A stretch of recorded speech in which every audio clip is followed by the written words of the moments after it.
Welcome back. Well, we are discussing baby care with Dr. Balsekar. Dr. Balsekar, we have a whole host of questions coming in our rapid fire segment. Let's start with the first one where it's on gender roles and parenting. Should boys and girls be raised differently when it comes to play, expectations, responsibilities? So this is important because often parents come and a baby is born and the mother says that I'm just waiting to dress up my baby girl. So these are stereotypes and beliefs which we project onto the baby. So I think it's very important that a child achieves her or his full potential. There are biological differences and they have to be encouraged and they have to be appreciated, but we should not limit it.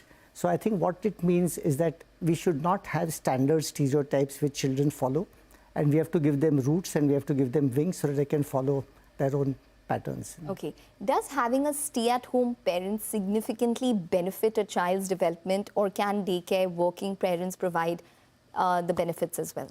So the first 1,000 days, that's 3 years, are very important because the brain is getting wired.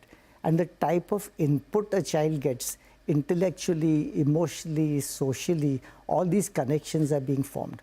So it's not important whether the mother's working or not working, but it's important that both working and not working mothers should create a nurturing environment for the baby's brain to grow in a productive manner.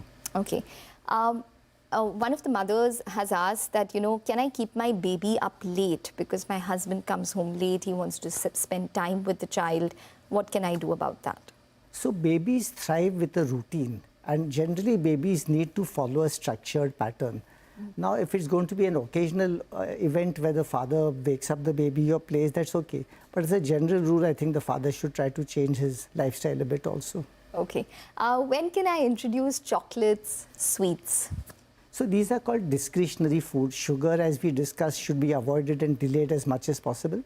But generally for older children, this is started for weekends and occasional foods. Okay. And by what age? Generally after 2. Okay. Kids are falling sick with coughs, runny noses too frequently. Is there anything that mothers can do to prevent that, and a solution possibly for the perpetual colds that they suffer from? So a lot of the respiratory problems that we see is because of infections once they start school. So like we discussed, 4 to 6 viral coughs and colds is common.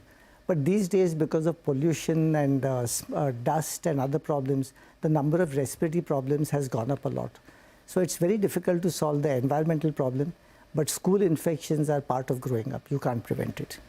Do kids need multivitamin supplements? A child who is growing properly, eating a balanced diet and seems to be fine may not need it. Giving a routine multivitamin is not harmful, but not essential. If the child was a little underweight or a picky eater, then I would give it, but not otherwise. Okay, all right. Acid reflux in kids, it's becoming a more prominent problem. What are the symptoms? Why do kids get it? How do you prevent it? So reflux is normal in young infants. So every baby spits up, and this is normal. We call it reflux disease, or GERD, gastroesophageal reflux disease, only if symptoms are severe. So if a child has projectile, large, forceful vomits, because of the acid coming up, the child is cranky, wants to be upright all the time, is getting choking or coughing spells. If the baby is getting nighttime coughs and wheezing because of reflux, then it needs treatment. The treatment involves a smaller, more frequent feeds in older children, avoiding tea, coffee, cocoa, and cola drinks, avoiding constipation, drinking enough water, keeping a time between bedtime and dinner so that you don't reflux at night. And in severe cases, you might need to medicate. Okay, all right. Are oats healthy? Oats are certainly healthy. So oats and nachni and the cereal other than rice and wheat are actually very healthy and should be included and part of a child's diet. Okay. Should we take the general height and weight as a rule, or does each kid or child grow differently? So the height is basically genetic, and there are formulas. So for example, if you have the mother and father, you add it and you minus or add 5 inches, and that gives you the average height. So this is called the target height. And the weight, it goes according to the height, and that's also constitutional. We are more interested that the baby is following the line rather than seeing whether the baby is on the top of the line or at the bottom of the line. Okay. Does nutrition contribute to the overall attentiveness of the child and focus as well? So many babies are emotionally disturbed when they are hungry or tired or sleepy. So keeping a child well nourished periodically is important. There was a lot of talk of sugar causing hyperactivity. This is not true. That doesn't mean we should have sugar, but there is no link between sugar and hyperactivity.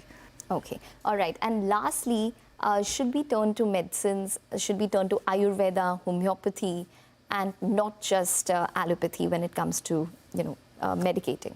So the system of medicine which you choose is often a preference of the family. What I would say is that for acute illnesses, one has to be a little careful in children because infections and other problems can be acute and they can progress fast. But for recurrent and chronic problems, I think it's perfectly okay if you choose alternative systems of medicine. Okay, all right, Dr. Balsekar, it's been a pleasure.